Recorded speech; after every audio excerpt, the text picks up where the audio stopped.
special.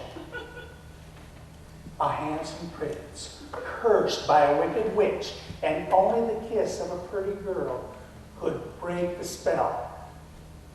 Being a frog and all that, a prince and all that, he didn't bother going to frog school. He just sat on his rushes and baroom every time a pretty girl walked by. Now one day, he looked across the lake and he saw this pretty girl.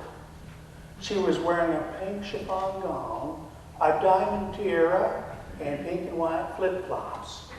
He immediately plopped himself into the water and started dog paddling across that lake. And he got there with barely enough air in his lungs. He popped his head above water and went,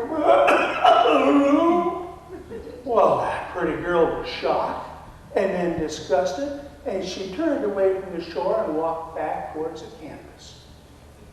This broke that poor frog's heart. His head lowered.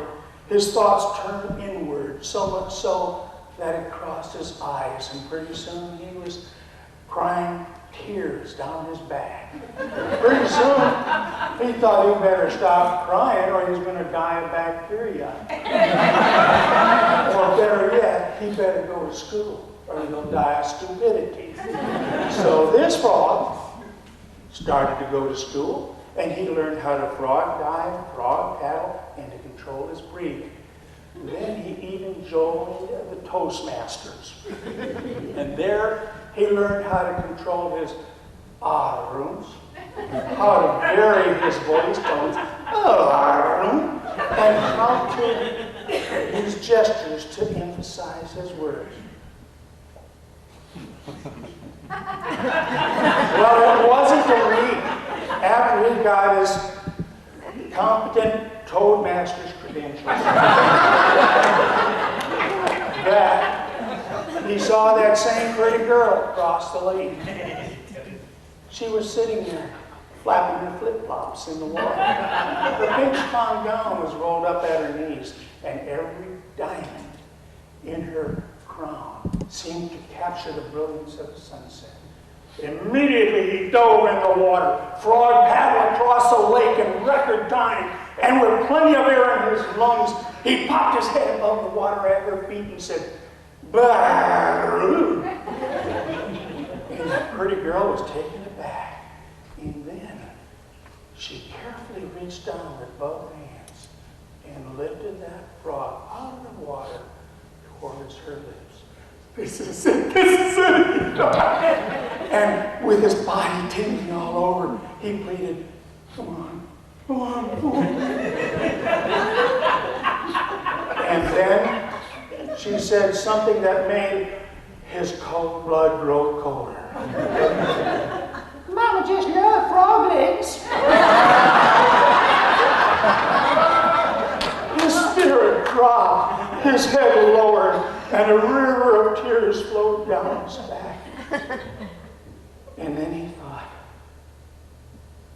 I'm just a frog. But a pretty good frog at that. And if I'm going to die a frog, I'll be the finest pair of frog legs in that frying pan.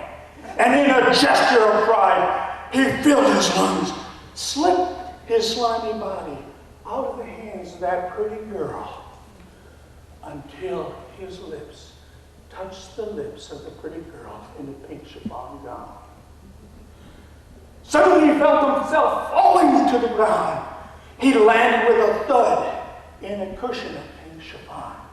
When he opened his eyes, he saw a pretty little frog directly in front of him in the same nest of chiffon, surrounded by a corral of diamonds.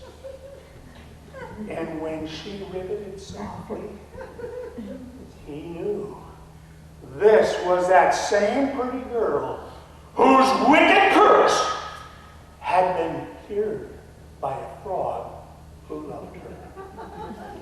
So my friends, the next time you walk the shores of Lady Bird Lake, take the time to look in the rushes.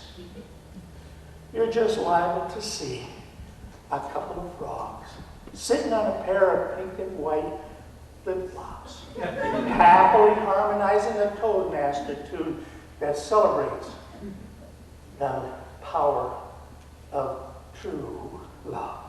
Thank you.